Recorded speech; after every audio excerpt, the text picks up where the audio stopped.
Hello and welcome. In this session, we are going to learn something very important for PostgreSQL, and the topic is Replication Manager. So it is pronounced as repmgr, but it is called as the replication and failover tool, which is being used in Postgre, and we call it as repmgr. So it is repmgr. So this is going to be a completely theoretical topic. We are not going to do the demo in this topic because this is going to be quite long. And before we do Wrap Manager, which is called as REPMGR, which is a replication and failover management tool for Postgre, we need to understand a couple of things before we understand Wrap MGR. So one of the thing is, if you can see this notepad, we have something called as pg underscore base underscore backup. And I'll tell you before starting the wrap mgr why I am discussing pg underscore base underscore backup. So pg underscore base backup is one of the backup utility which can be used to backup the entire data directory of Postgre, and that can be restored on a target machine, which is supposed to be your standby database. In that case, it is going to be very useful. So the utility name is pg underscore base backup. And another thing which we need to understand, so if you have not gone through pg underscore base backup, please go through that so that you will be able to understand what is wrap mgr.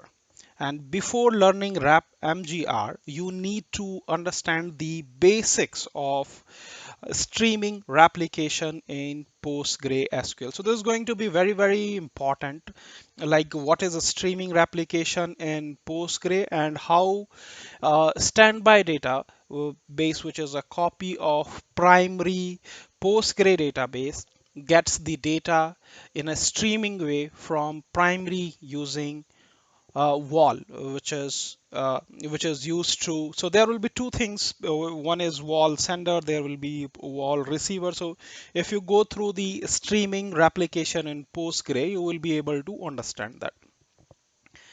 Now coming back to the important topic, which is wrap mgr, and why this is being discussed as of now. So wrap mgr, which is called as the replication manager, this is a tool which is going to be used as replication and failover management in PostgreSQL, wherein there will be a primary Postgre which is being used as read and write operation, and there will be a standby PostgreSQL wherein only read applications or read values are applicable. That means you will be able to read the values, hopefully so. And the this particular tool, which is repmgr, is going to take care of the replication as well as the failover mechanism of the two instances. One is your primary instance and another is your standby instance.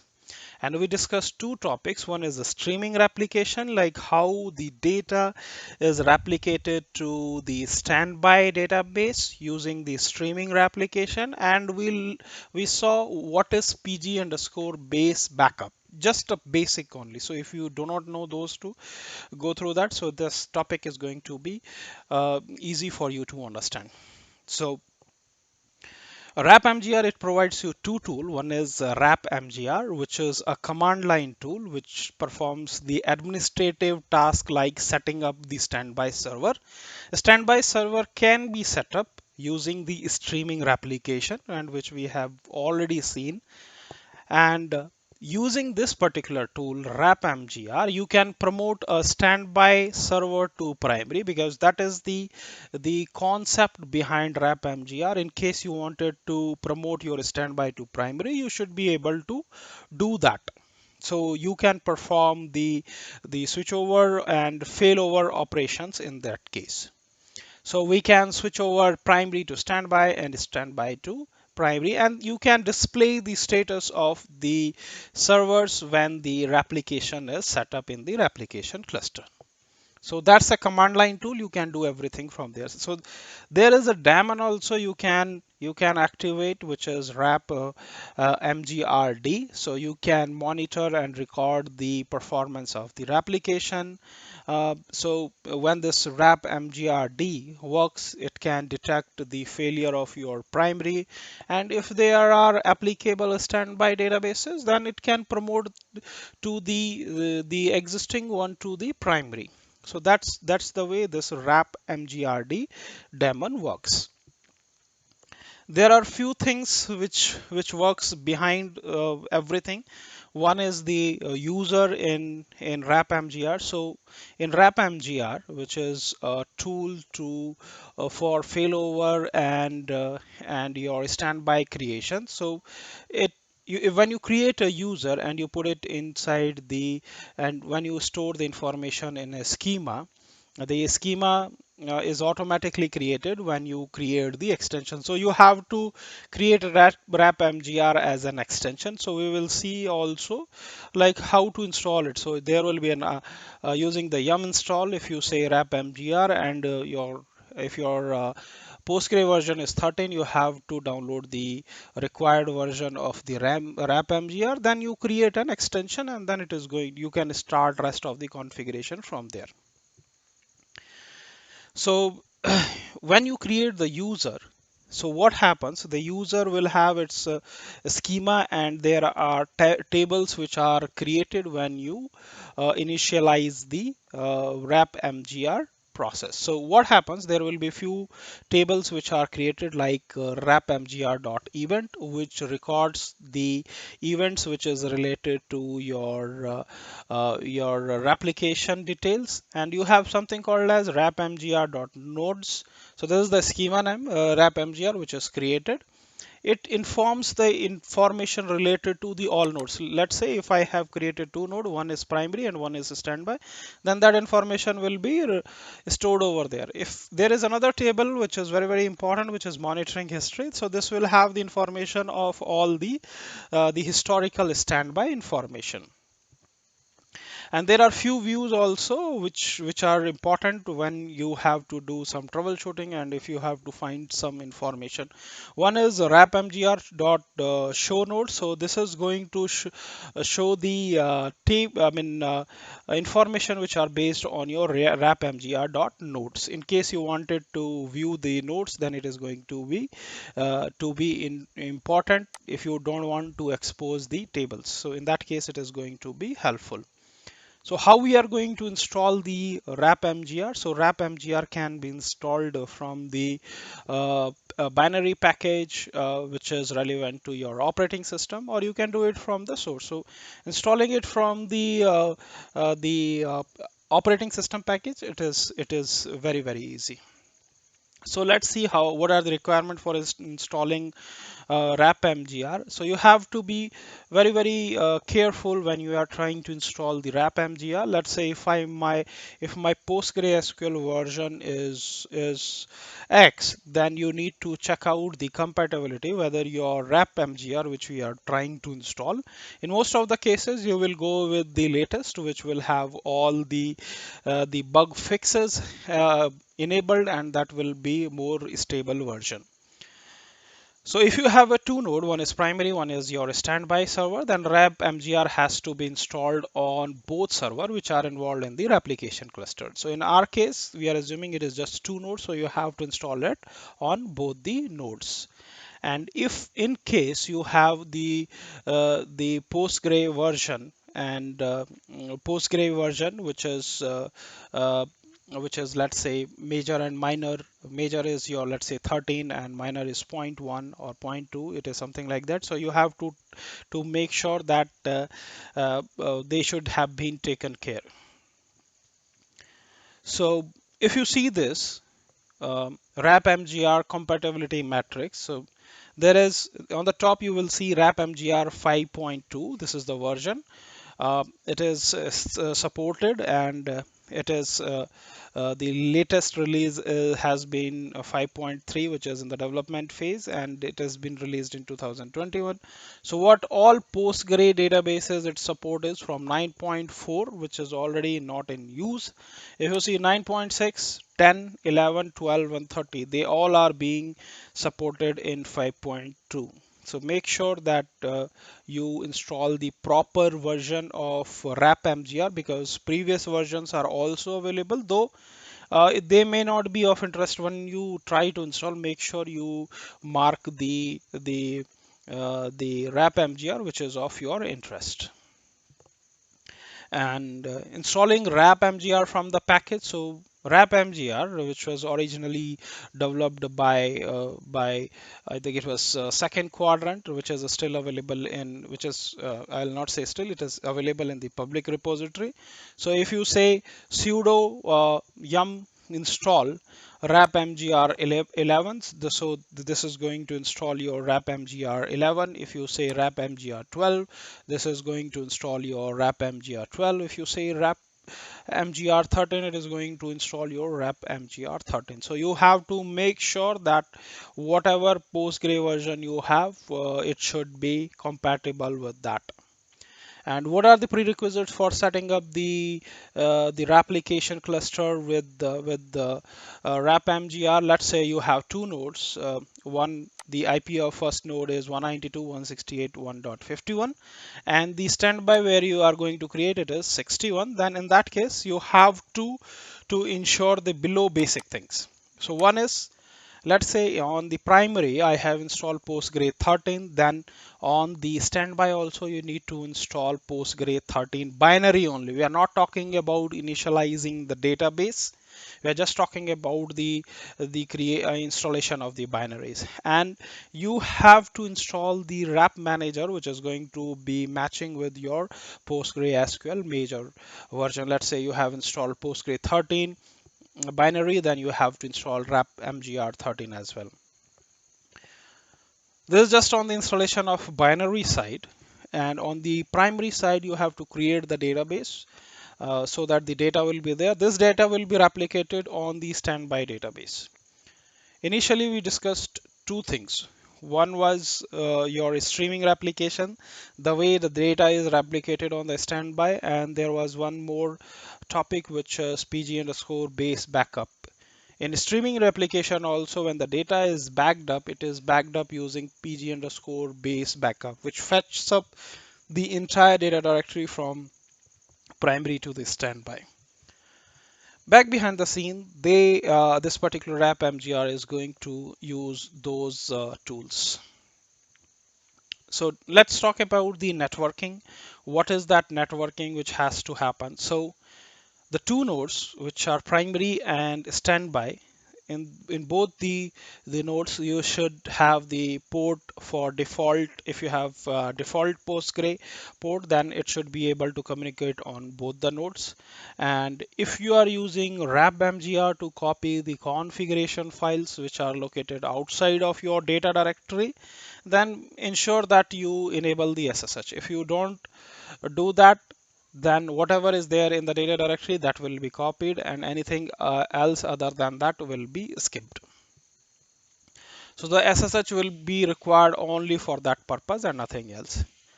And that's on the installation part and networking part. So installation part, Postgre 13, repmgr 13. On the networking side, the two nodes should have the communication open. The default port should be able to communicate with each other.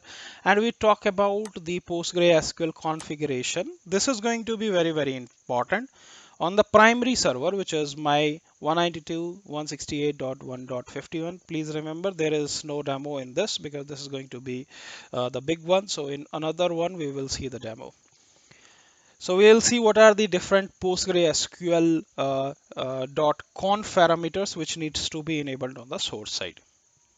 If you remember streaming replication, there is something called as max wall underscore sender. So same parameter has to be enabled over here. To enable the replication connection, you have to set this value, which is more than the number of the standbys, which will be connect to the primary server. In our case, it is just 2. So we are ensuring we give minimum 10 just to make sure the wall keep on streaming from source to target. And there is another parameter wherein you have to enable max underscore replication underscore slot. let's make this value to 10. If you are using the replication slot, in our case we are using it, so you have to set this value which is more than your standby server. We are just making it the default value. So if you are using it, we have to make sure that uh, user replication slot has to be set to true in repmgr.conf. As of now, we are just talking about PostgreSQL.conf file, and then we will talk about the replication manager configuration file. You have to enable the wall label. So there are three values which are possible in wall label, which is 9.6 onwards. So uh, we are going, instead of replica or logical, we are going to use hot standby, and we have to enable the hot standby on, and then we have to enable archive mode on, so that in case wall is not available, it is going to pick up the information from there. And finally, you have to set the archive command equal to true. This is on the primary side. Then you have to create a database and a user. We are going to create a user with the default name, which is repmgr, and we are going to create a database with the name repmgr. Then we are going to say that let's make the search path either to the username, or then if it is not available, then go to the public. This is not enough, because even if you have enabled the PostgreSQL.conf, you have created the user database, but they will not be able to communicate with each other, because you have to tell PostgreSQL file pg_host based authentication that please allow the user from source to target, from primary to standby. So you have to ensure these 6 lines are enabled. So you can see local replication repmgr trust, then host, then you have to give local host IP address, then you have to give host replication repmgr. This is the IP range we are just giving it, make it trust, and there are 3 more entries over here. All of them should have been trust. So there are total 6 entries which you need to make sure they are provided. Okay, so let's move on to preparing the standby. So primary part we are done. So it is just a recap what we have seen on the primary. We have installed the database PostgreSQL 13. We installed the wrap manager 13. Although I have mentioned 11, let's make it 13. Then the port should be open between primary and the standby, and they should be able to communicate with each other. And then you should configure the PostgreSQL.conf file, wherein you have to set the value of max wall senders, max replication slot, wall label, hot standby, archive mode, and archive command. Then we created a user with the name repmgr, and we created a database with the name repmgr. Then finally we added these lines in pg_hba.conf, so as to allow the user from remotely. Why this is important? Because when it connects remotely, it is going to do all the replication part. So replication is going to happen through this user. Now on preparing the standby side, we are not going to initialize the database. Initialize the database, that means we are not going to execute this command. You do this command on primary, but initdb has not to be executed on a standby. If you remember streaming replication, we haven't initialized the database, we haven't enabled it, and we have not started it. You cannot enable or start because there is no database. So don't create the database on standby. That will be created using the repmgr only. So now coming back to the preparing the standby, you create an instant PostgreSQL 13. Do not initialize the database. But ensure that you have, because you have used the same command, but just do a cross check that the destination data directory must exist, because when you fire this mgr command, then it wrap mgr command, then it is going to pick up everything from the source data directory. That's why we are ensuring it should be same. Otherwise, you have to manually mention the details. We need to check the primary database is reachable from the standby. So what we are doing is using the PSQL host, we are giving the IP address of the primary. We are giving the user is repmgr, who is the owner of repmgr as well. And DB name is repmgr. Then we are saying connect timeout equal to 2. If you are seeing a connection established, that means between source and target, everything is fine. And the only logic behind this is the default port must be open if you are just using the default port. So 5432 should be enabled. So in our case, when we do it on EC2, we will ensure that SE-Linux is disabled. The next topic, which is actually creation of the configuration file for repmgr. So by default, this will be available in /etc/ which is repmgr.conf. These are the 4 mandatory parameters which we are going to enable, and nothing else apart from this, just for the coming demo. So we'll say node ID equal to 1 for the primary. Node name, we'll say this is node 1 only. Connect info, we will give the host equal to node 1. Then username we will give the DB name which we have created, which is same. Then we have to give the connect timeout equal to 2. And then we give the location of the data directory. So you just mention the location of the Postgres 13 data directory using show data underscore directory location. So repmgr configuration file should not be stored. So let's make a note of this. It should not be stored inside the PostgreSQL data directory. It will be overwritten when you initialize the PostgreSQL server. Let's register the primary database when you have created this repmgr.conf. How to do that? To enable repmgr to support a replication cluster, the primary node must be registered. So it is like a cluster is available and you have to register both of your nodes with that. So how we are going to do it? repmgr is already installed. -f, this is going to, you have to mention the location of repmgr.conf file, which has these 4 parameters mandatory for our demo. And then you give, like, this command we are firing on primary, so we'll say primary and then we will say register. On the same node, if you have everything fine, if you have the details mentioned in PostgreSQL pg_hba.conf, the details mentioned, because it is going to connect to the local host.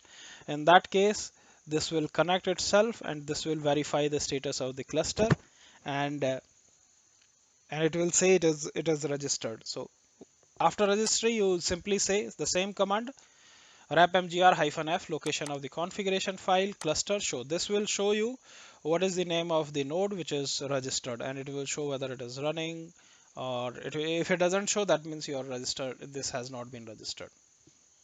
Then what you do is you connect with your PSQL, switch to repmgr database, and then you fire the select star from repmgr.nodes. So this is a table which is created, and this will store the information of the registry of repmgr. And this is the final step which we are going to do. We are going to clone the standby server. So to clone the standby server, we have seen earlier in streaming replication, like pg_base backup is being used. The same thing back behind the scene, it is going to be used over here. So you have to create a repmgr file on the standby server, and these are the information which you have to give. You have to give node name, you have to give node ID, you have to give connect info, because it is going to connect with itself.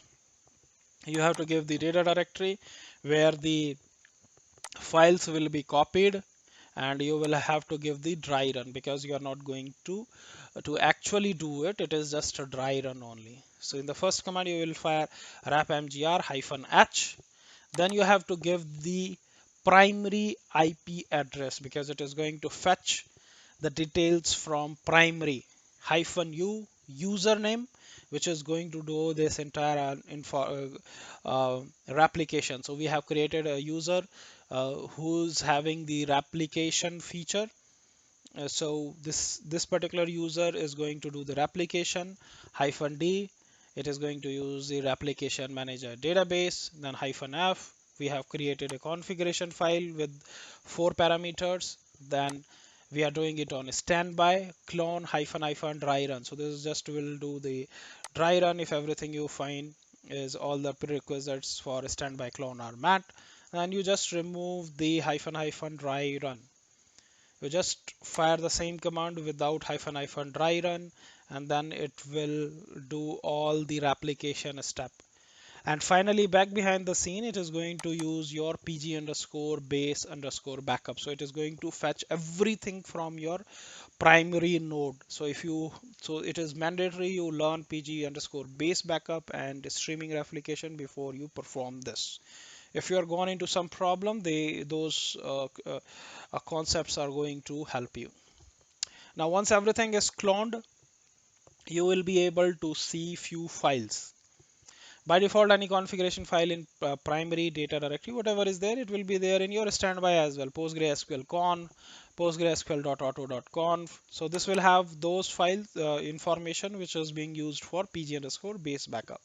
Then you have pg_hba.conf and pg_identity.conf. So make the changes whatever you wanted to make it for the standby, whatever is suitable for you.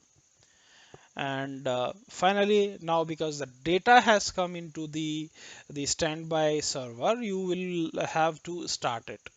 Okay, so using the systemctl, you just start it, and then you can verify the replication status. On the primary, the way you have done it on in your streaming replication, same command you fire over here, select star from pg_stat_core replication. So ensure that you do the expanded display on so that you will be able to see in this way. And this should be the IP address of your node number 51, and I'm just changing it. I have not done it,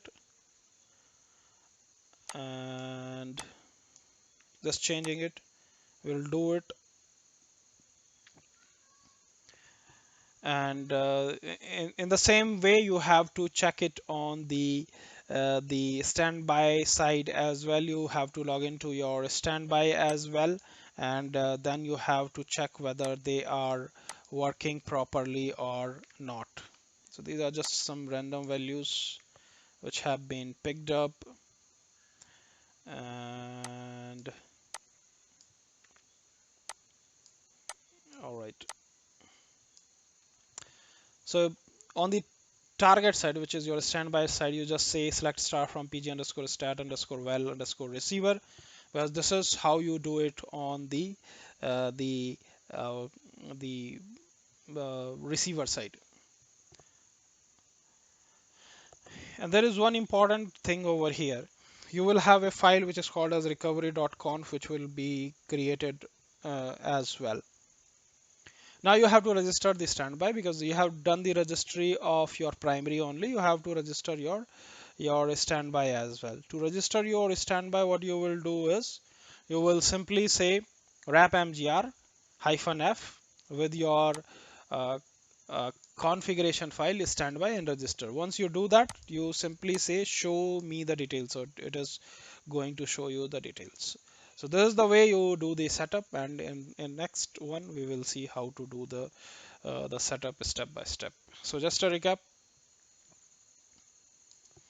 Rep Manager, it's an open source tool which is used for replication and failover management of PostgreSQL server. So you can do it using the repmgr, which is a command line tool, or you can You can use it through the repmgr daemon as well, which will do some of the things automatically. You have to create a user which will have a database, and that will store some of the information which will be used to review the information details when you register your database.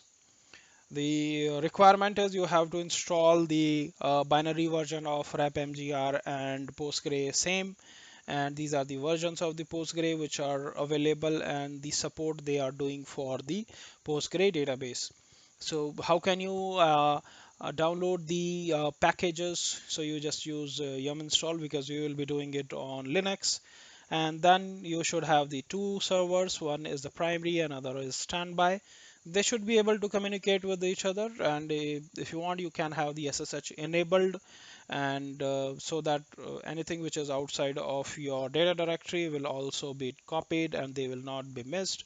In the configuration file on the primary side, you have to make sure max well senders, max replication slot, wall labels, hot standby, archive mode, and archive command are set. Then you create a user on the database on the source side, and you set the proper value of hb underscore dot conf, so that the user should be able to should have the authentication mechanism so that it can do the replication.